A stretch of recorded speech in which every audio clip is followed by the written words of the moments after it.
Behold the Lamb of God, behold him who takes away the sins of the world.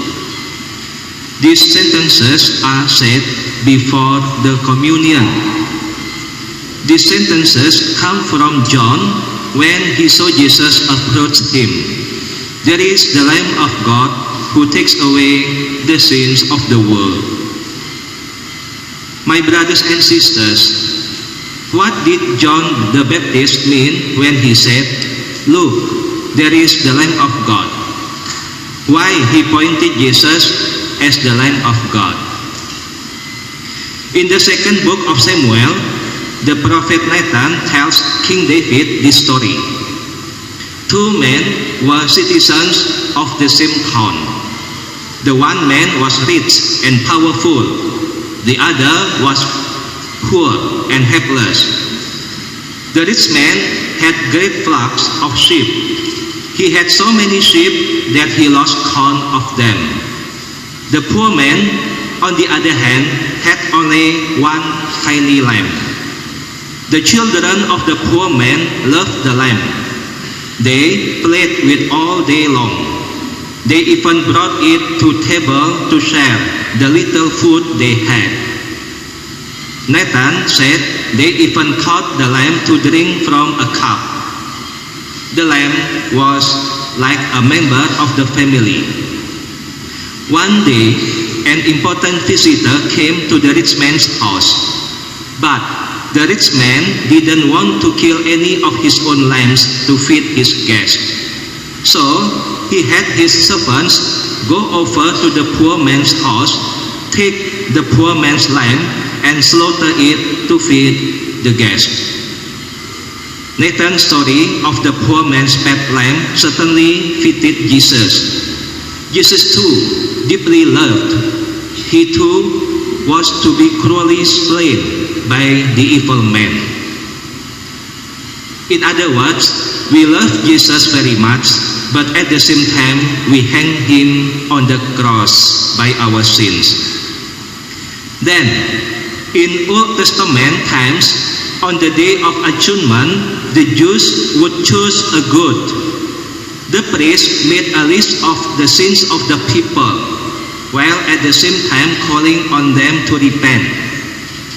Then placing his hands on the goat's head, he pressed down, thereby imposing the sins on the goat, as if he and he alone as guilty.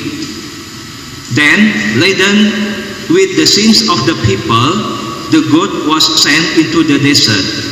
The goat was sacrificed for the sins of the people. So my dear friends, that is why John pointed Jesus as the Lamb of God who takes away the sins of the world. Jesus sacrificed himself for the sins of the people. He is the perfect sacrificial offering to God.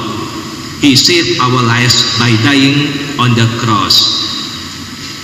My brothers and sisters, this is a human trait that finding fault in others, passing judgment or transferring the blame to others, point the accusing finger, not me, but he or she. However, we are very skilled in excusing our own behavior and justifying our actions.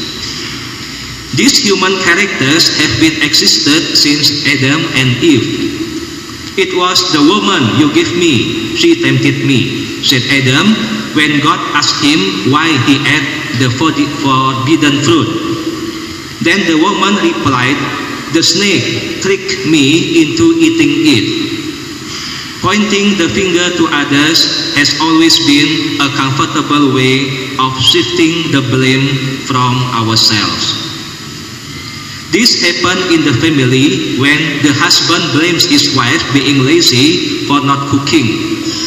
But when the wife cooks, he blames the cooking is not nice. The wife blames her husband being lazy for not getting salary higher. And children blame their parents for being poor because they compare their parents with the parents of their richer friends. That is what the Pharisees did. They were not an evil group of people. They were just human beings. They could be any group of people at any time and anywhere.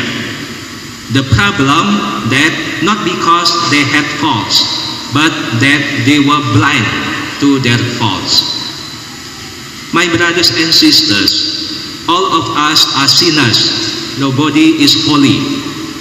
So nobody has right to condemn others. As disciples of Jesus, we have to love one another. Once Mother Teresa said, if you blame others, you have no time to love them. God loved us so much. That is why He sent His only Son to be the Lamb, to sacrifice Himself for the forgiveness of our sins. So we too should love one another and not to condemn one another. Amen.